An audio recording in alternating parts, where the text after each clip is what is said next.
there was a disciple named Ananias, and the Lord calls to him in a vision and says, Ananias, go to this house on Straight Street and ask for a man named Saul. In a vision, he has seen you coming to him, and you are going to restore his sight. Now, the Lord calls, and Ananias answers, yes, Lord. Ananias is a wonderful example for us in this passage as well. The Lord calls, Ananias answers. It harkens back to stories that we've heard throughout the Bible. In particular, the one that came to mind to me this week was the story of Samuel. He's sleeping and God calls and Samuel says, yes, Lord, I'm here. Ananias is a good man. Ananias is an obedient man. He's a trustful man. And when God calls, he answers. He's there.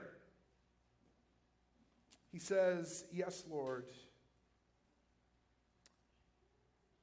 But even though he's obedient, and even though he is ready with an answer when God comes, it doesn't mean he doesn't have questions too. He says, hey, I've heard about this guy Saul. He's bad news. Are you sure that you've got this right? I mean, as far as I know, he's coming here to kill people like me, or at least to imprison them. Either way, he doesn't like what we're about. So I'm sure Ananias is nervous. Maybe going out on a limb here, but maybe Ananias thinks that God is joking. I mean, certainly he's looking for a way out of this uncomfortable situation. He shares this information with God as though, God maybe wasn't aware of it.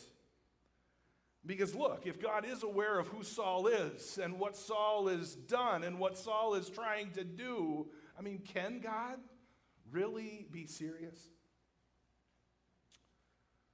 God says, look, your questions are taken under consideration. I've heard them. But here's what you need to do. You need to go. This man, Saul, is my chosen instrument to carry my name before the Gentiles and their kings. I'm going to show him how much he will suffer for my name. And Ananias is probably thinking, impossible. Impossible that God could have chosen this guy to do something so significant. And you know what? He's right. It is impossible for us, but it's not impossible for God. And it made me wonder how many of us have assumed when we look at other people, well, that's really not God's type. I have an opportunity to share the gospel, but, pretty sure that that's not the kind of person that would pay any attention to it. It's probably not God's type. And it also made me wonder, looking at the Paul side of the equation, how many of us have just kind of assumed at times that, hey, we're not God's type. God calls people to do, pretty significant things and to do pretty uncomfortable things, but,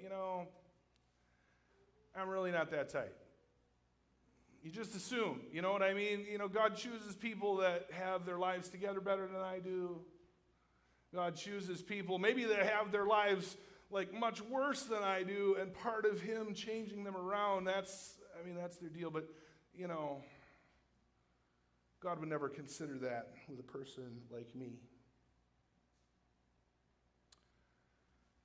But what does God say about Paul, the most unlikely guy at that time in history to say something like this about? He says, you know what? This is my instrument to carry my name. This is my instrument to carry my name. And what a beautiful picture that is. Believers as carriers of God's name.